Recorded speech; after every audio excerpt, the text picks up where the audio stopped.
पाठ 22 अपठित गद्यांश एवं काव्यांश। Unseen passage and stanza. अपठित गद्यांश, गद्य का वह भाग जो पहले न पढ़ा गया हो, अपठित गद्यांश कहलाता है। अपठित गद्यांश में से छात्रों को गद्यांश पढ़कर प्रश्नों के उत्तर देने होते हैं। इससे उनकी भाव ग्रहण क्षमता का विकास होता है। दिए गए गद्यांशों को पढ़कर पूछे गए प्रश्नों के उत्तर दीजिए।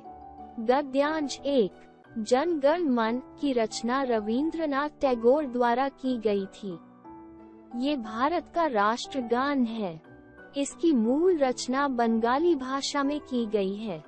जन गण मन के हिंदी अनुवाद को 24 जनवरी 1950 को संविधान सभा द्वारा भारत के राष्ट्रगान के रूप में स्वीकृत किया गया। इसे प्रथम बार 27 दिसंबर 1911 को भारतीय राष्ट्रीय कांग्रेस के कलकत्ता अधिवेशन में गाया गया था। इसके पूर्ण गीत में 5 छंद हैं। राष्ट्रगान को गाने में 52 सेकंड का समय लगता है। 1. जन गण मन मूल रूप से रचित है अंग्रेजी भाषा में, हिंदी भाषा में, बंगाली भाषा में। 2. राष्ट्रगान की रचना किसने की? अवनींद्रनाथ टैगोर, रवींद्रनाथ टैगोर, बंकिम चंद्र चटर्जी। 3. जन गण मन को पहली बार गाया गया 24 जनवरी 1950 को, 27 दिसंबर 1911 को, 8 अगस्त 1928 को। 4.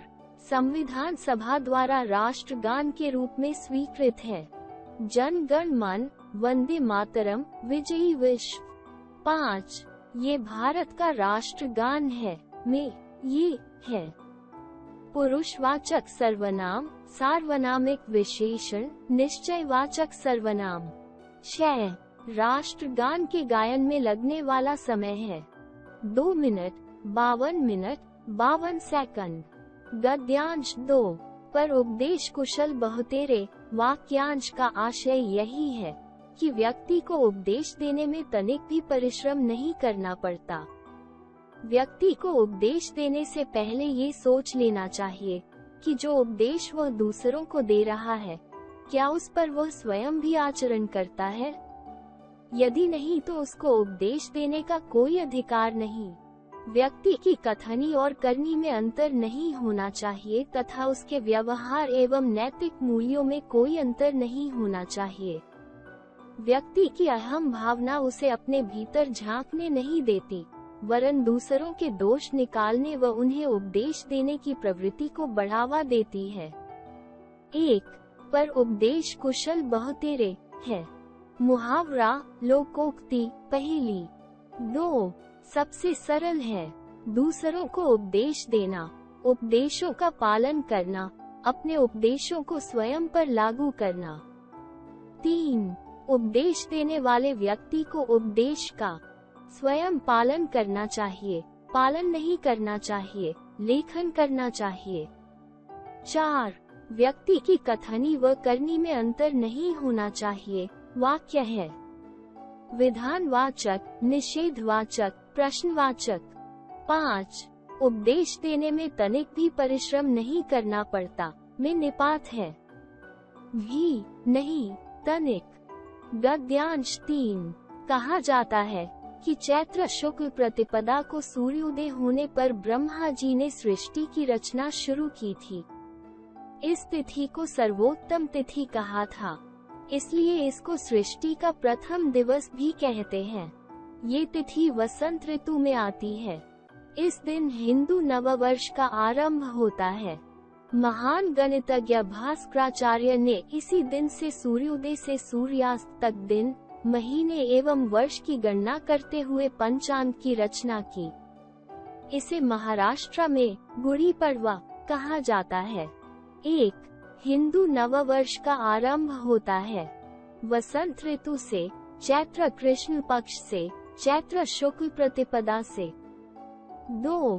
भास्कराचार्य थे वैज्ञानिक, गणितज्ञ, ज्योतिषी। 3. चैत्र शुक्ल प्रतिपदा सर्वोत्तम तिथि मानी गई, क्योंकि यह वसंत ऋतु का आरंभ था। इस दिन सृष्टि की रचना हुई। इस दिन पंचांग की रचना हुई। 4. चैत्र शुक्ल प्रतिपदा को महाराष्ट्र में कहते हैं गुड़ी पड़वा, नवरात्र, दुर्गा अष्टमी। 5. सूर्योदय का संधि विच्छेद है सूर्य जमा उदय, सूर्यो जमा दय, सूर्य जमा उदय। 6. आरंभ का विलोम शब्द है अंत, शुरू, प्रारंभ। गद्यांश 4. प्राचीन काल से नारी को गृहलक्ष्मी कहा जाता है। ऐसा माना जाता है कि जहाँ स्त्रियों की पूजा होती है वहाँ देवता निवास करते हैं। प्राचीन काल में स्त्री विशेष सम्मान प्राप्त थी, परंतु मध्यकाल में स्त्रियों की स्थिति अत्यंत दयनीय हो गई। उन्हें घर की चारदीवारी में ही कैद कर लिया गया। स्त्री कई सुखों, जिनमें शिक्षा भी एक थी, से वंचित हो गई। आधुनिक काल में कुछ सीमा तक स्त्रियों की दशा में सुधार हुआ है। लोगों की मानसिकता बदली है। स्त्रियां पर्याप्त शिक्षा प्राप्त कर रही हैं। बच्चों के लालन पालन, शिक्षा से लेकर नौकरी तक नारी हर क्षेत्र में पुरुषों से आगे है। 1. स्त्रियों को शिक्षा से वंचित किया गया। आधुनिक काल में, मध्य काल में, प्राचीन काल में। 2.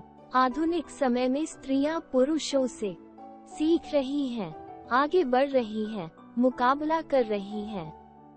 3. प्राचीन काल में स्त्रियों को प्राप्त था विशिष्ट स्थान, निम्न स्थान, विशेष सम्मान। 4. दशा का अर्थ है स्थिति, कोण, दुर्दशा। 5. लालन पालन में लगा चिन्ह है योजक चिन्ह, निर्देशक चिन्ह, अर्ध विराम। गद्यांश 5.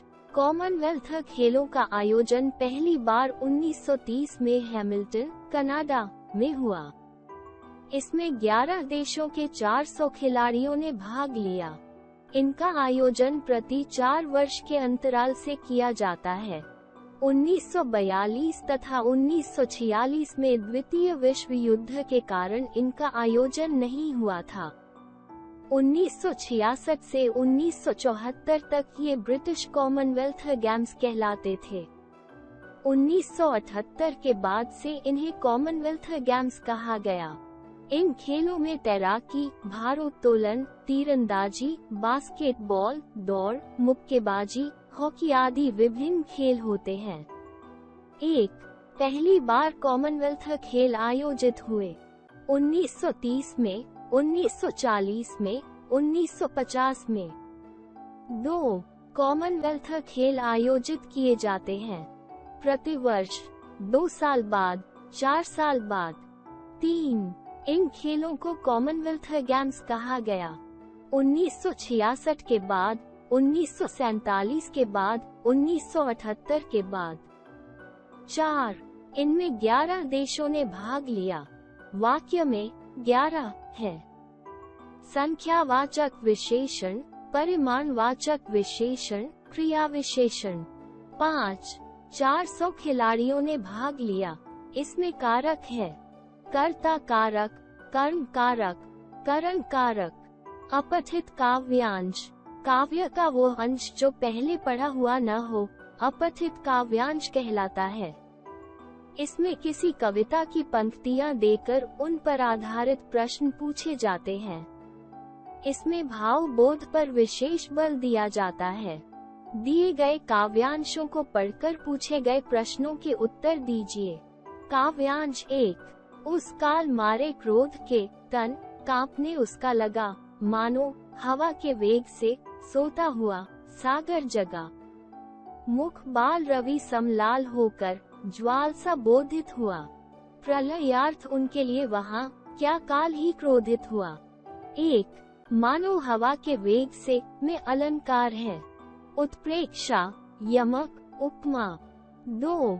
क्रोध के लक्षण है तन का कांपना, मुख का लाल होना, दोनों। 3. क्रोधित में प्रत्यय है ईत, ईयत, त। 4.